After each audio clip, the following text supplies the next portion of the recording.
ખેડૂત મિત્રો, હું ચૌધરી વિષ્ણુ ધાન્યા સીડ્સ વતી આપ સર્વ ખેડૂત મિત્રોનું હાર્દિક સ્વાગત કરું છું। ખેડૂત મિત્રો, આજે આપણે થરાદ તાલુકાના કરણપુરા ગામમાં આવેલા છે અને ત્યાં આપણી ચોમાસુ બાજરી MP 78-78નું વાવેતર કરેલું છે અને અહીંયા બહોળી સંખ્યામાં કરણપુરાના તમામ જે પ્રગતિશીલ ખેડૂત છે એ અહીંયા હાજર છે।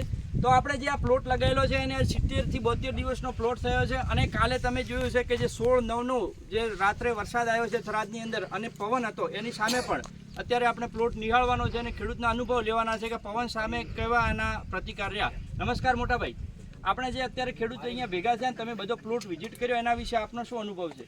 અમને તો રેડ લાગે છે, એટલે હાઈટમાં કઈ રીતના છે? હાઈટમાં ફૂલ છે, લગભગ 10 ફૂટ ડોકો છે, બરાબર। જે બીજો પવન આવ્યો છે પવન સામે કેવો છે? ઢળી પવન અમે માજી પડે જ નથી સાહેબ જાન, બરાબર। બીજું આને ડુંડો સારો, દોણો સારો છે, બરાબર।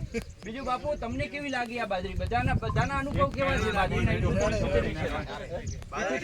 વવાય ચોમાસા માટે બરાબર। તો દરેક ખેડૂત મિત્રોના સારા એવા અહીંયા આપણે સંખ્યામાં ભેગા થયા અને એમને જોયું તો એના પ્રમાણે એમના પ્રમાણે જે બાજરી છે એ બહુ સરસ છે।